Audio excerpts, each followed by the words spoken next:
Good afternoon, everyone, and welcome to another edition of the Ford Train Express. I am the Ford Train Express, and joining me today is Brandon Puffer. Brandon, welcome, and thank you for joining. Hey, thanks, Mazda. Good to be here, man. Yeah, excited. It's going to be a lot of fun.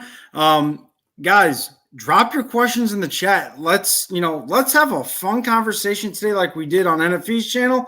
If you remember yesterday, Brandon was a guest on NFE's channel who is in the chat. Salute to everybody in the chat. Stephen B, Ken, Jake Boss, NFE. Salute to all you guys. Thank you guys for joining me today. Drop your questions in the chat. We'll get to them. And, if you've got if you want to know anything from Brandon, please drop your questions in the chat as mentioned, and we will get to them. So let's kick things off here. So I know on Tuesday we talked a little bit about injuries and whatnot. Was one of the more common injuries you saw as a player from, teammates or just players that you played against? Yeah, good question. I know we kind of touched on the Tommy John thing yesterday. It was nothing like it is now, as you mentioned yesterday about how alarming it's become. So there were a few of those here and there, but like at that time it was like, oh wow, you're getting Tommy John. That's like it was a pretty big deal. Now it's like, oh yeah, don't clean it up. You'll be stronger than ever. So it was more like, some rotator cuff issues. I mean, me personally, I had a rotator cuff surgery, had some bone chips taken out of my elbow. Guys would, I was just the arm, and then like position players would bang up legs, hamstrings, quads, stuff like that. But most of that was just kind of like wear and tear of a long season. It wasn't as common to see these big like blowouts, so to speak, which was good. I mean, we were definitely happy about that. But yeah, those were some of the more common ones we saw. Yeah, I never remember Tommy John surgeries being this prominent, this frequent, where now it's just a normal thing. It's a guy blows out his arm. Oh, great. He gets Tommy John surgery. He's out for the year, out for part of the next season, comes back and, throwing harder. I mean, yeah, it's not something that I'm accustomed to seeing because of, like you said, the, bone spurs or, rotator cuff issues, but never elbow injuries. I think that's become more of a common thing, and it's alarming. And do you think the pitch clock has something to do with that? I've heard that theory. It's hard for me to really, speak, any educationally, I guess the word. It wasn't the word I was looking for, but on that, because I haven't really been a part of it. I have talked to some guys. They don't necessarily think so. I mean, you're always encouraged to work quick, have tempo, get your sign and go. I mean, there were those outliers that would take forever, the human rain delays. But I really think, like we mentioned yesterday, it's just the amount of training advances that have been made, which is a good thing. Guys are bigger, faster, stronger than when we played. But things like the ulnar collateral ligament aren't really able to uphold that much force, is what it kind of seems like. Yeah. Everyone's throwing 100 now. Like when I played, Billy Wagner was our closer in Houston. Man, he'd come in the game. He'd hit 98, a little buzz, 99, a little more buzz, 100. The crowd would go nuts. Like he was the only one doing it. Maybe one or two guys. Now you got four dudes you've never heard of rolling out of the bullpen throwing 100. So how was it playing with Billy Wagner as, a teammate in Houston? I know I had, the chance to see him pitch live when he was with the Mets. When they went to visit Washington, I was down watching the Mets and Nationals play with my aunt, and I got to see him pitch live, and that was a pretty cool scene. For you, how was it to get a chance to be front row in the dugout to watch him pitch? Oh man, Wags was awesome, man. There's good and bad. There's good and bad. So Wags was awesome because he was such a great teammate. He set the standard. He worked as hard or harder than anybody. So young guys like me, or wasn't all that young, but like a rookie reliever is looking at him going, that's our leader. And he's working harder than all of us. So he was a great leader by example, pretty intense, but, also laid back if you approached him. What he is terrible at is being a catch partner. It's like the new guy always had to play catch with him. And I don't know if you remember Little League where it's like that guy who throws so hard, no one wants to throw it. I'm in the big leagues, scared all day, thinking about, I got to play catch with Billy today because he only knows how to throw 100 from 40 feet away. And it's just Jesus. Like, I'm not out here trying to dodge 100-mile-an-hours or catch a flat on your slider tearing my thumb up, dude. Like, Yeah. so I always joke about that. That was not fun, but awesome teammate, led by example. We're still in contact a little bit. I mean, he's just a great guy, great ambassador for the game.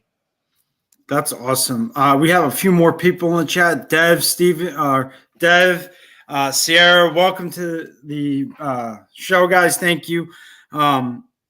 So did you ever get a chance to be teammates with Randy Johnson? Because I know he had a stint with the Astros. I did not. I don't believe I've ever met Randy Johnson. I have a couple signed balls from him. I think it was the type of thing where our clubhouse manager went over and got it signed. I can't remember having a conversation with him. I faced him. Oddly enough, he hit against me, and that was strange. Watching that 6'11" dude get in the box was crazy.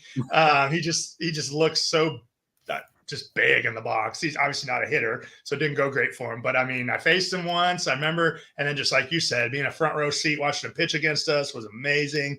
But no, never teammates. Don't think I've ever had much interaction with him.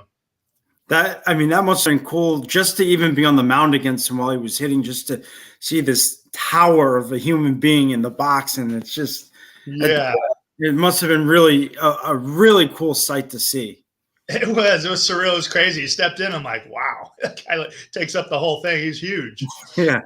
So we had a question from the chat. Steven wanted to know, have you been asked by a team to coach or even scout for any organization?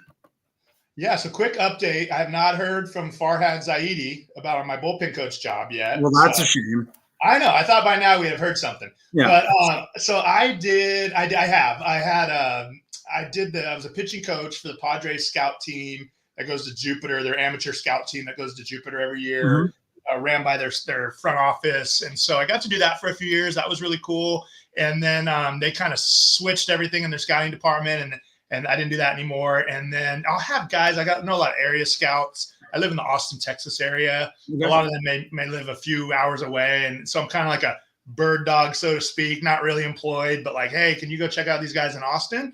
And then kind of like I mentioned yesterday, I think fortunately in the way I can share and help people with my story, any MLB team is going to do background checks, and I'm not real good on paper. So I've never really put my hat in that ring, so to speak. It would have to be a real organic, somebody kind of sticking up for me and going, hey, we'd like to put you in this role and we can help cover all that, which would be a tough deal. But I have not, other than scouting for the Padres, haven't really been affiliated with an MLB organization.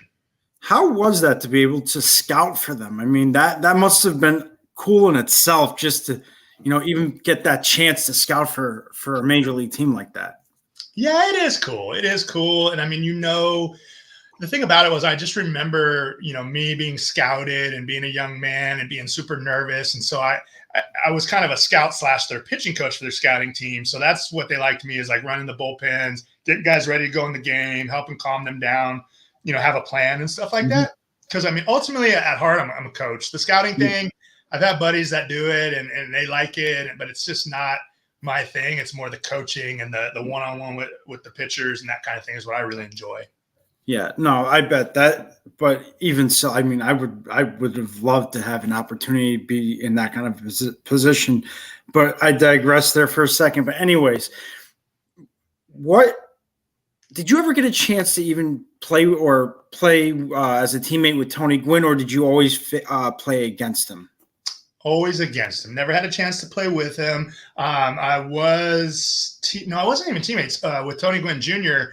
My son was a bat boy for our team in AAA, and Tony Gwynn Jr. was playing for the Nashville Sounds, and my son was working the visiting clubhouse and dugout. And I'm only sharing this because it means the world to me when guys are good to bat boys and clubhouse managers and staff at the stadium. And Tony Gwynn Jr. was amazing to my son, gave him a glove that he still has, just treated him so well. So got to interact with him a little bit. On kind of a side note, my dad worked at Oakley when I was a kid, and Tony Gwynn came in and my dad met him and got a poster signed and all that. So kind of out of the baseball realm, we got to meet him. But I mean, what a amazing career, amazing man. I'm still just, it boggles my mind when I look on like Twitter or X, whatever, and I see some stats of like how many times he's struck out over, just all these stats where you're like, oh my, it's insane. Like, I don't even know that I really appreciated the gravity of it until I look back and see no one's ever going to do that again. Yeah, no, he was a very special player in so many different ways. He really, he did a lot of good for the game. So with that being said, did you ever have a chance to take, your kids to the stadium or whatnot and because I know there's, multiple players like, Freddie Freeman who bring their kids to the ballpark, let them play on the field and, with them before, it's game time and it's go time. Did you ever get a chance to do that? Absolutely. My son was born. My first son was born my first rookie ball season. So I started a little young, and I had full custody of him. We were super tight. My family helped me raise him. Just long story there. But yeah, from the time he was a baby, I think when I retired, he was like 14 or 15. He was with me every summer in the clubhouse. In the hotels, traveling with me. I mean, it was awesome. We made some great memories. Sometimes like a big time player will come up and be like, do you remember when he did this or gave you that? He's like, oh no, I don't remember. I'm like, man, some of the stuff you got to experience. So yes, I did. My son and I had a lot of great times. Like he would shag batting practice and, I'd be out there, I'd have to get on him because he'd like run in front of the guys that were trying to get their work in. I'm like, dude, just get the ones they're not going after. But yes, my son got to enjoy a lot of that. That's really cool. We have another question from the chat, and it's from Sierra. If you could go back and change one thing in your career, what would it be and why? That's a great question, Sierra. I think, and my dad and I have talked about this a little bit. I had my first season in the big leagues with Houston. It went a little better than expected. Like I was supposed to be there for a week, and I did okay and hung on for the whole season. And so the next season was like pivotal. My first breaking out of spring training with the team, that whole deal went and worked out really, really, really hard, probably too hard, wasn't super flexible.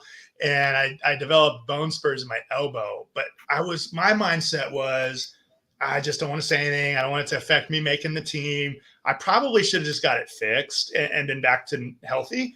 But what I did instead is just kind of hit it for the next 5 or 6 years, and my velocity went down and I was in pain a lot. And so we kind of look at that, like, what if you would have went back to 03 spring training, just, hey, go in, clean it up, do your rehab, be back to full form. That might've been a good idea. It's just, again, being a fringe guy and not sure you're going to make the team. It was kind of like, well, let's not say anything because I don't want this to affect my potential, or my possibilities for making that team. So looking back on that, I think that would have been a better decision to just get it fixed right away. So were there any players that you played against that you enjoyed playing against and that you had a great time doing it?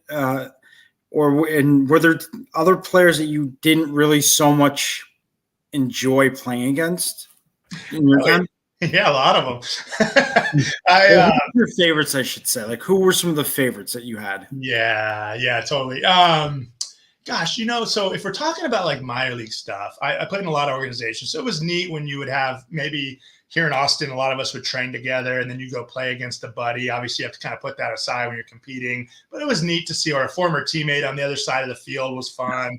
For the big league stuff, and again, I mentioned this yesterday for those who were listening, almost to a fault, I would get excited about like the big names, like, I'm pitching against Barry Bonds or Chipper Jones or whatever. And then, not that my opinion matters much, but, you hear about some guys not being the greatest teammates in the locker room. And like, that was my experience with, Barry Bonds. But then there were other guys where folks would ask about it. It's like, man, they were awesome. They were always willing to help you and great people. And so all in all, everyone was pretty good and pretty easy to work with. You had your occasional outliers where it was just kind of like, you just you gotta like each other. You got to get along. You got to be teammates, but maybe not someone you're just going to go hang out with, every night off the field type deal. But Chipper Jones, I say that because he just obliterated me every time I faced him. I have nightmares about him.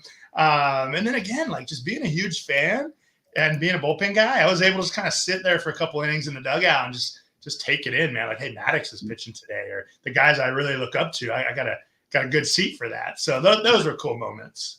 Maddox was something else, though. He was, one of the best ever, step foot on the mound. I mean, 18-time Gold Glove winner. I mean, It's always something special. We have another question here for you, and it would be from Steven, and he said, what was the one organization that stood out to you that you wanted to stay your whole career, or which one did you not like playing for? That's a good question. I mean, we touched on yesterday that I always wanted to be a Dodger and did not get that opportunity. And here's the thing, Houston, I mentioned this yesterday, just because they gave me an opportunity, I would have loved to kind of like planted root. I don't love the city of Houston, but I love the organization. And I think I mentioned it. It's like I wasn't a prospect. I didn't have they didn't have a lot of investment in me. I wasn't a draft pick for them, but they really honored like, hey, the guys who are doing well. I just saw that too. Sorry, Sierra. The guys who are doing well, they just were like, hey, if you're doing well, you're getting a lot of organizations say we're going to go with whoever's helping their team win. And then you look at the politics of it and you're like, not really. It's who you invested in. Houston was not that way at that time. And I wasn't the only one. There were a couple other guys on the team I came up with that were just guys who just kept doing well and they gave them opportunities. So that one was awesome. Some of the teams in the minor leagues had some, a lot of rules.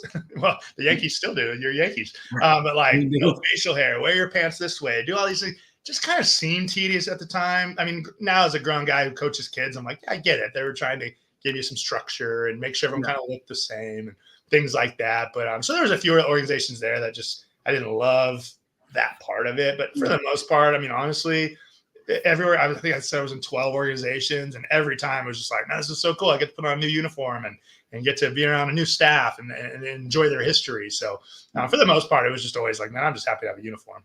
Yeah. I mean, I have to say baseball has grown so much over, the last decade and a half. And we've seen it from everything, from pitch clocks to, injuries and there's a lot of negatives, but there's also a lot of positives as well. You get to see some bright young stars coming up. Anthony Volpe, Bobby Witt Jr., Andy Pages from the Dodgers. I mean, you've got Juan Soto. We did have Fernando Tatis before he popped for steroids. But anyways, you get a lot of these young kids that are coming up now, and it's a positive for the game. What is your take on all these young kids that are now coming up and coming into their own, like a Volpe or a Bobby Witt Jr.? I love it. I think our game needs more like faces of the game, and those two you mentioned are the first two I would think of. Bobby Witt Jr. just not only getting it done on the field, but off the field and having a giving heart. Just good people. Volpe same way. It's like there's some guys that are really good players, and you're thinking, I don't know if that's who I want to be the face of baseball for kids to look up to. Those guys play hard. They don't take their celebrity status for granted. They just get after it. And I had a chance to follow Bobby Witt for quite a while because our travel ball club, we played against him when he was 17. Wow. He was already very highly touted, and we knew. And then just kind of like, okay, we played against him. Now our guys would follow him. And just to see where he is now, I mean, I honestly feel like that's a guy who could be, the face of baseball for a really long time. Yeah. And Sierra has another question for you, and that would be, if you could go back and tell younger Brandon Puffer anything, what would you tell him? So much. So many things.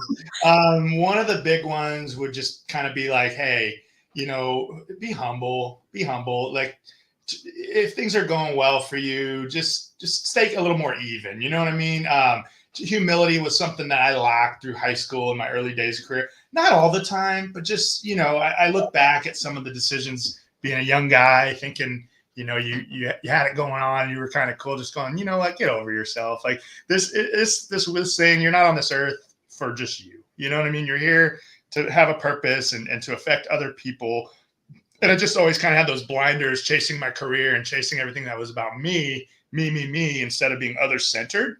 And so I think, and my mom was so good about it. She'd remind us all the time, but we were just like, oh, whatever. And now it's just like, man, every day I get up, it's like, how can I encourage somebody else? How can I, and selfishly, I get a lot out of that. I mean, it keeps me positive. It keeps me up. So that I would be part of it. Is just like, hey, be humble, treat people well, that kind of thing. So we have a question from Ken, and it's an interesting one. It's Brandon. Why are pitchers so passive? Hitters show up pitchers constantly with bat flips, posing for selfies, or poses on the bases. In my day, these guys would be kissing the dirt. In my day, yes, my day too, Ken. I watch it all the time, and I'm just like, I know what I do. I don't know the answer to that. I don't know if it's because the penalties have gotten a lot stiffer, maybe, I'm to try to deter that type of thing. But there's no doubt that you can watch on any given night the showboating, the showing up the pitchers, even the pitchers showing up the hitter, whatever the case may be. And within the game itself, the players would police that all the time. I got in the middle of pretty early in my career. Excuse me, my eye was itching. I got in the middle of a big one, man. Like someone with the Cardinals hit. Who was it? Hit like Bagwell. No, our pitcher hit Albert Pujols. You can see I could forget that name. Our pitcher hit Albert Pujols, so they retaliated. And our catcher came to me, I was a rookie, and said, hey, you got to hit Scott Rowland first pitch. And I'm like, okay, this is part of the game. And it's just like that kind of stuff doesn't seem to happen anymore. I don't know if it's kind of like we talked about yesterday. Teams don't feel as much like teams, right? Because that all comes from, I got your back. You're my teammate. And I'm not going to let somebody just buzz your tower without knowing. So I don't know if it's because people move around so much. You don't get that good camaraderie that you used to have. And there's still some guys that will. But, I mean, you look back, CC Sabathia, remember that when he gave up like $500,000 bonus because he put protecting his teammate over that? Yeah. And that was an awesome gesture on him. You don't see that much anymore, and you're right. You don't. We have a comment from Sierra and then a question from Sierra. She says, I like that you're showing growth as a person. And that was her comment. And then her other question to you would be, as a travel ball coach, what approach do you take? 1 in every 200 high schoolers will be drafted, which is 0.05%. How does this affect your coaching?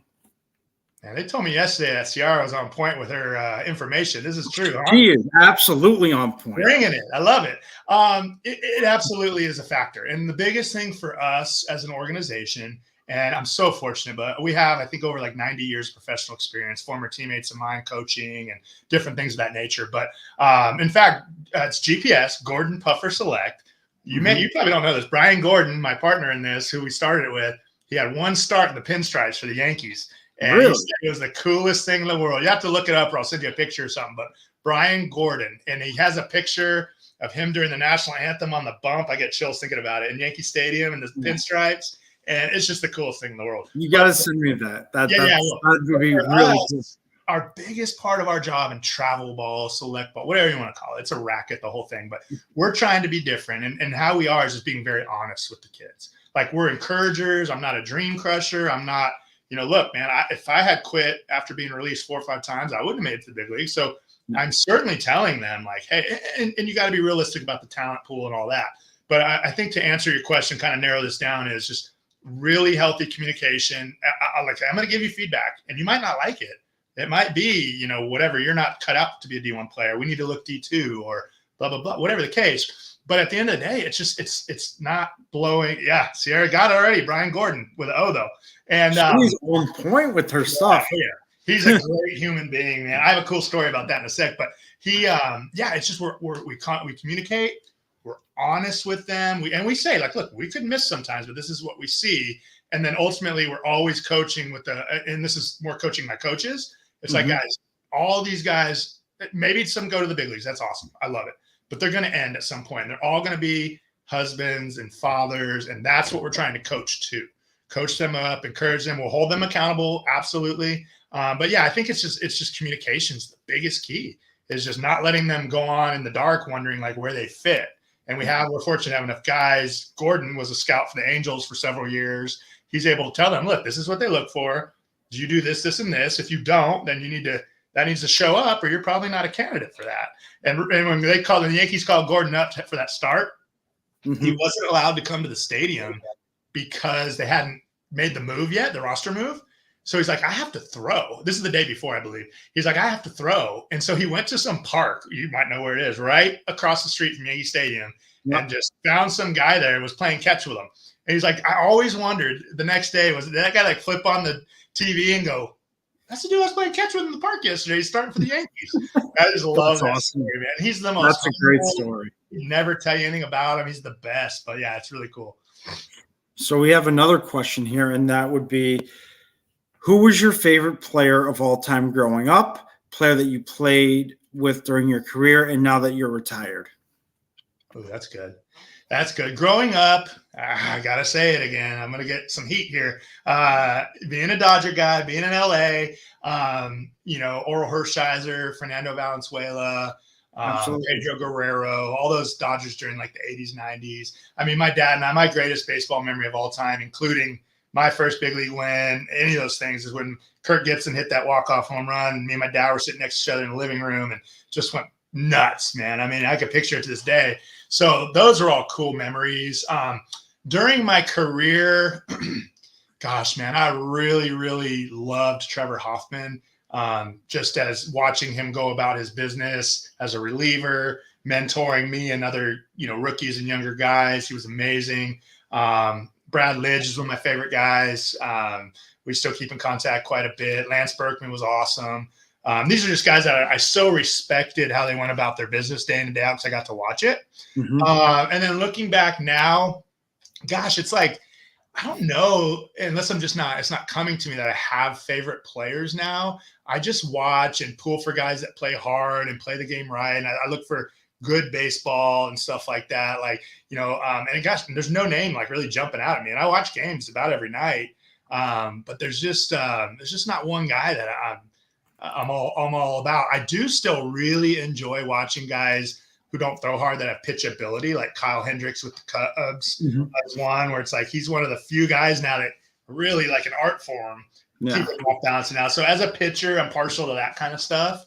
But yeah, man, that's a good question. I can't just come out right now and be like, this is my guy, Yeah, I mean, Kyle Hendricks is having a rough year, though. He got actually sent to the bullpen. And partial, he went to my high school, so I'm much older, but we are from the same high school. But you're right, he struggled a little bit.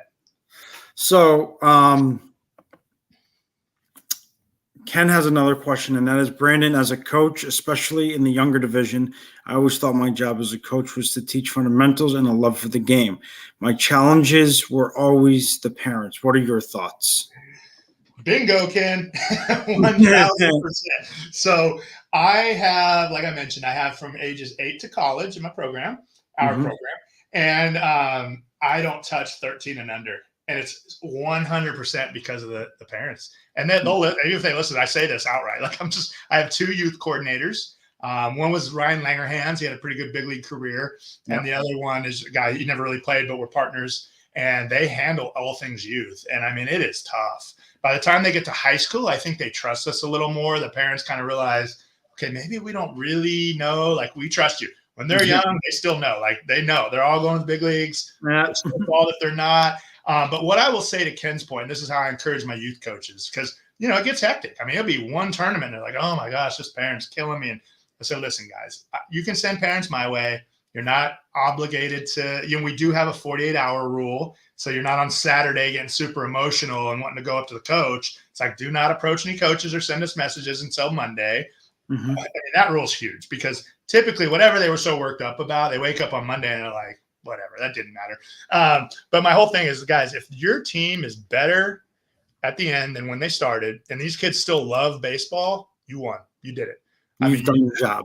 That's it. Yeah, I don't care if you're 40-0, if you struggle a little bit. That's what we're looking for to keep these kids in the game. Yeah, I agree with that. Being that in my last duty station, I did coach Little League, and I did coach 6 to 8-year-olds. And I know how it can be with parents and how they can be. It is tough. Yeah. And I do like that 48-hour rule. I think that's a very, very, very smart decision to give them some time to kind of just cool off, blow off some steam. And then if they still have an issue, then come talk to the coaches. Yeah, I think that's better rationally. We'll find a solution. But I will tell you, that rule, early on, I'd be getting blown up on a Saturday. Coach is doing this. I said, whoa, hold on. Relax. They're charging the guy in the parking lot to ask why Joey didn't play shortstop, right? And it's like, ever since we implemented that, I'm telling you, man, Monday I wait for the phone to ring. Like, okay, nope, nothing. They're good. It's good. We moved past it. Yep.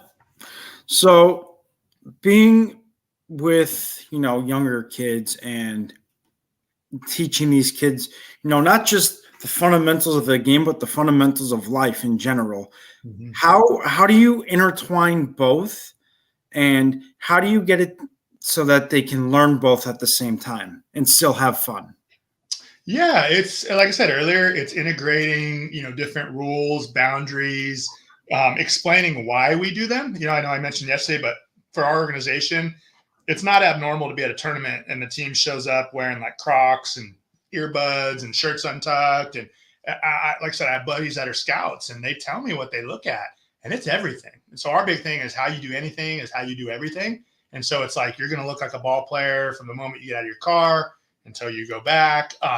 We're going to leave the dugout spotless every single time. No one's leaving until we do. Like, just all these little life lessons that are going to carry over into, off the field. And that's what we always tell them. We're like, this is bigger than baseball. And I think, again, communication. If we're implementing these rules, we're telling them, like, guys, it's not just because we want to do this. Like, this isn't for us. This is what we've learned. We've talked to some college coaches, MLB scouts. Here's some things that if you and another guy are equal in talent, here's the separators. And it's your hustle out of the dugout, off the field, how you are with your teammates.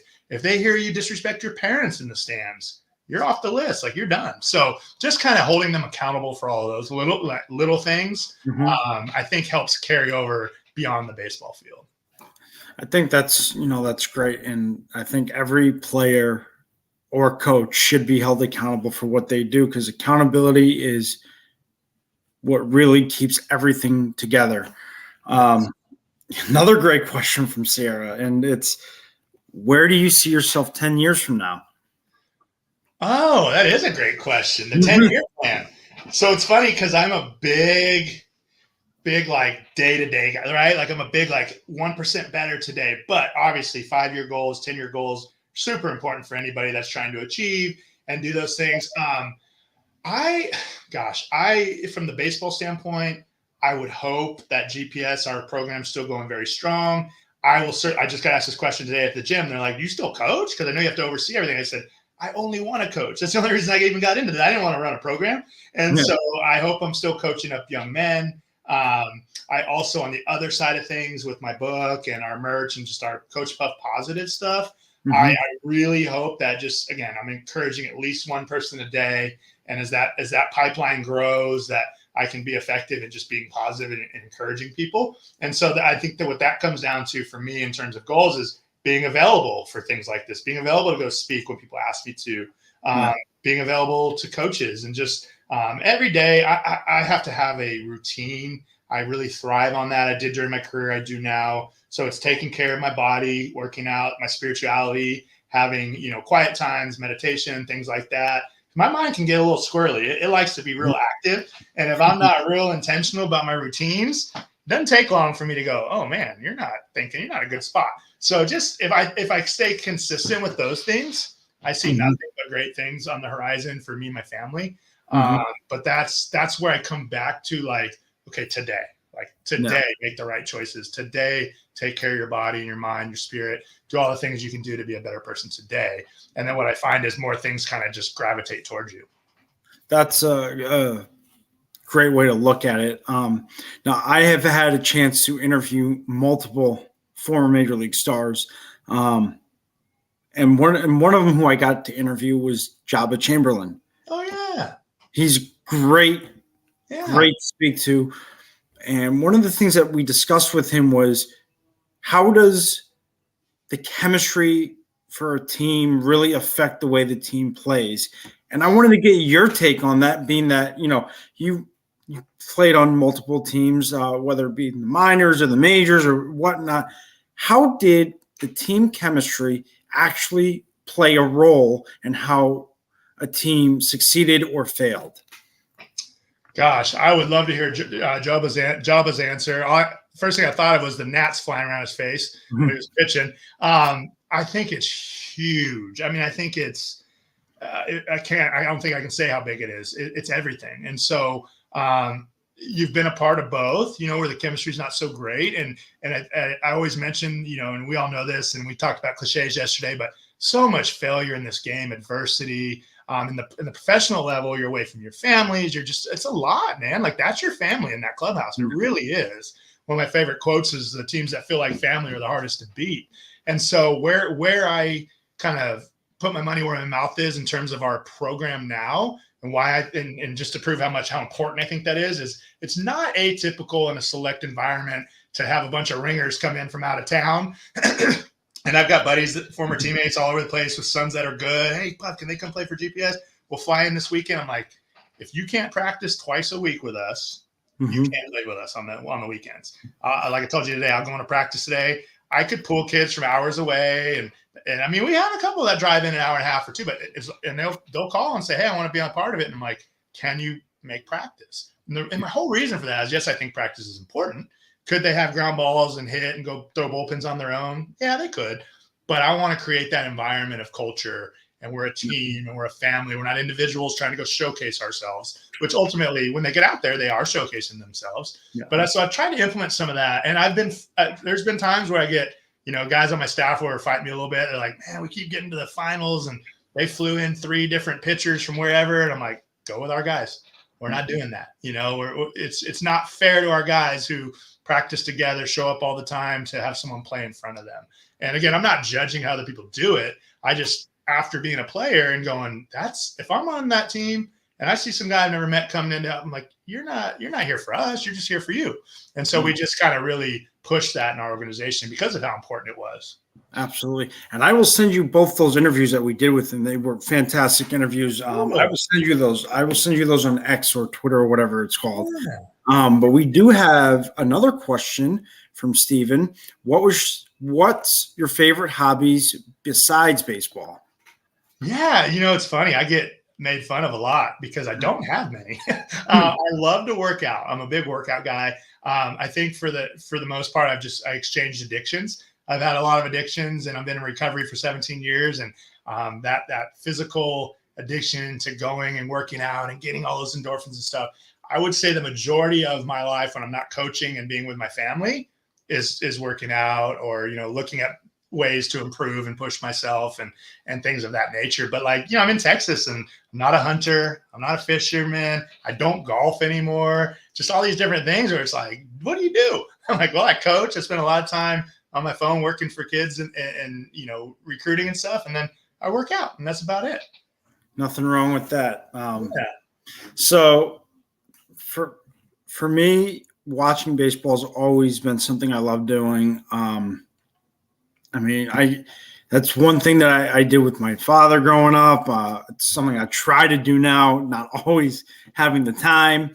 Yeah. But when I get a chance to either listen or watch a game, I always hear, things from the announcers like, well, they did this or they did that. A player did this or a player did that. It's not fundamentally, they're not doing the fundamentals. How important to you as a player was fundamentals? Very, very important. Yeah, very, very important. It's just, baseball is just such a skill sport. I'm going to answer Sierra's question. I see it. Baseball is such a skill sport. I'll put it up so you can read it, but I've seen it. I know it. I already got the answer ready. And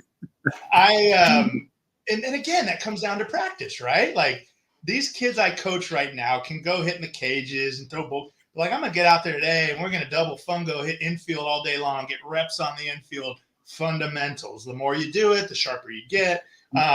It's huge. It's huge. And I know for a fact that we've beaten teams with a lot more talent because we were more fundamental. We stayed together. We didn't start turning our back on each other when, we got down or whatever. It's like, hey, we're a family. Stay together. Stay together. And so we did. And yeah, man, I think probably in all sports, and I think I've heard this said not from guys that aren't necessarily baseball guys, I think fundamentals are probably most important in baseball just because of the skill set you need to have. And you don't necessarily have to be the best athlete all the time. I mean, there's certainly, NBA, NFL, you better be a large human and a great athlete or you're in trouble. Baseball, you might be able to slide by if you're really fundamentally sound and you don't have the greatest body around or whatever the case may be. All right, so it is. Are you ready? Yep. Apple fritter by far. Love apple fritter. However, like a month ago, I gave up sugar and gluten, so I haven't had one in a while. Ah, there you go, Sarah. There is the answer to your question of what is your favorite type of donut. Another challenge I did for myself. That's awesome. That's actually really cool that you're taking these challenges on and trying to strive to be better than what you were the day before. I think that's awesome. But I guess one of my final questions for you would be, before I let the chat get their final questions in, would be, as a player, when you got to the ballpark every day, you did all your warm ups and all your stretches and whatnot. What was the one thing that you did the most of to get ready for a game? Like, what did you do the most of, and what did you do to help yourself like relax and get into that mindset of, okay, it's game time to go? Yeah, no, definitely. So everyone's a little different in what they need, and I tend to run pretty hot. Like I'm a real kind of high energy, like get out there and so I needed to calm myself down most of the time. So when I come after batting practice, we kind of eat our spread or whatever. I typically get some headphones in, maybe go to a quiet place, read a little bit, like a daily devotion, just something that kind of calm me down, and then do visualization, just kind of some deep breathing, visualizing success on the night. And then, just go through those and then just get in the locker room. You're around the guys, music's blasting. You guys are playing cards, having fun, was usually enough to kind of zoom me in. And as a reliever too, you really never knew when you were going to be in the game. So pregame was important. I did that before every game, but it also was like, even during the first couple innings, kind of reading, what's going on, who's available, this game situation, when do I need to get my mind set? Physically, yes, get up, start stretching, that kind of thing. But more than anything, start visualizing, getting your breath work under control, and just the mental side. That's awesome. I want to give a quick shout out to Nithin Ramachandra, who is in the chat right now. Nithin and his team do fantastic work. So I have Nithin to thank for all the interviews he has set up for myself, NFE, and all of us. But Nithin, what is going on, brother? Thank you for stopping by today. Ken has a quick question for you. As a former baseball player, I know everyone had a pregame ritual. What was your ritual? Yeah, it was what we just covered, right? Like just come in after batting practice, get a little something to eat, and then put some headphones on, go into, like I said, kind of a quiet room, get away from everybody for a little bit. I like to read, calm my mind down, go through some breathing techniques, and then get back in the locker room and have that camaraderie with the guys, kind of pump everybody up. I was kind of like the type of guy who had a handshake with everybody, that kind of thing. Yeah. So just run around, having fun with the guys, and then get out there and get after it. And then post game, if I pitched, I always had to get 30 minutes of cardio to flush out my lactic acid. I don't even know if that's scientific, but it made me feel good. And then also, hey, this is a rare moment. I'm having a hamstring cramp. So we're just going to be real organic. I'm going to stretch this bad boy. And it just locked up on me. And then I would also do some arm care and then be done. So I was I wanted to be first guy in, last guy out type mentality. And I was a big routine guy. So really good question. Nice. So Sierra has another question for you. Since you like to read, what is your favorite book or book series? Definitely From the Bullpen to the State Pen. No, I'm just kidding. It's not my own book. That's my book. I bounce around a lot. I really love reading like biographies, kind of guys who have success, women that have success, and kind of what they went through. Because what you find every time is we don't see the hard work, the failures, the things like that. So things like that encourage me. I don't get real into fiction very much. I'm more of a nonfiction guy. So sports biographies, self-help type stuff, those kind of things. I did read like a Left Behind series a long time ago that really grabbed me. And that was a fictional type deal. And it was just, I got locked in on it, man. And I just, I loved it. So I bounce around a lot. I'm currently reading this lady Kern talking about, everything is what's it called? Everything is figure outable. And then I have on deck Imaginations. Oh, I'll regress. I'll digress. James Allen, As a Man Thinketh, is my favorite book. James Allen as a Man Thinketh is my favorite book. Very small, very easy to read. Was life-changing for me when I went through my rock bottom and had to really kind of figure out my cognitive intervention and all that stuff. That was huge. Yeah. That's awesome. And, I mean, like I said to you a couple of days ago, it is always a pleasure when we get to speak to, guys like yourself and, former athletes, because they really give us a much bigger picture of what actually goes on behind the scenes. Because, us as, fans and content creators, we don't know what goes on behind the scenes. We can only assume of what, front offices do, what players, we don't know what happens on that side. So when, guys like yourself and, others that we have interviewed and come on, it just gives us a much clearer version of, or a clearer sense of what actually goes on. And, for that, I want to thank you for doing that and, talking to us about that, because that really gives us a good perspective of what you guys see on the other side of that. So that for me is why I like interviewing former players like yourself and, Jabba and Jim Leyritz and Bruce Maxwell and all you guys, because you give us that perspective. Oh, that's awesome. Yeah. And I mean, I'm sure I speak for, I shouldn't say I'm sure, but I know I can speak for myself. Like, it was just such an honor and blessing to have that career and kind of get to look behind the curtain, growing up a little boy with this huge dream and just like having imposter syndrome the whole way. But I'm really here, like I'm experiencing this. So being able to share that, for folks that maybe didn't or whatever the case may be, it's awesome. I love talking. I could talk baseball all day. If I didn't have practice today, we'd go all night. Yeah, absolutely. I mean, I think I would too, but, I got work tomorrow. So like you've got practice, but, this is always fun for us to do. And like I said, him and his team have been on the money, rock solid. I mean, they do some great work over on their channel. I mean, they are money. I mean, I can't thank him enough for getting me these interviews. I mean, these have been awesome. So Nathan is a rock star, man. Like I do a lot of different stuff. My wife tries to manage me. I don't know if I'm manageable, but she does all that. And it's like, she'll be like, how'd you get this? And I go, oh, Nathan. She's like, Nathan, he's everywhere. Like she talks about him all the time. He's a rock star, man. Well, Sarah says, I'm personally watching while at work. We appreciate that. That's even better. Hey, you're getting paid no matter what to sit there and watch us. That's fantastic. We love it. And this is more important than work. Absolutely. It probably depends on who you ask in her company, but yeah. Yeah, no, but I'm in agreement with NFE on this one. But this has been so much fun.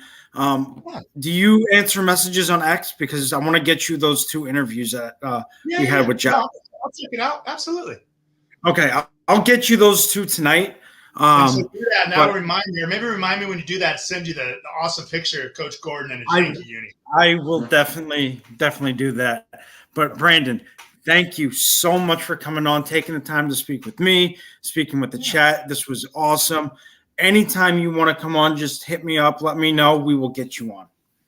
Awesome. Thank you so much, guys. I really enjoyed interacting with everybody. Hope everybody has a great night, and I'm going to go try to coach them up. All right. Have a good one, Brandon. You too, Miles. Take care, bud.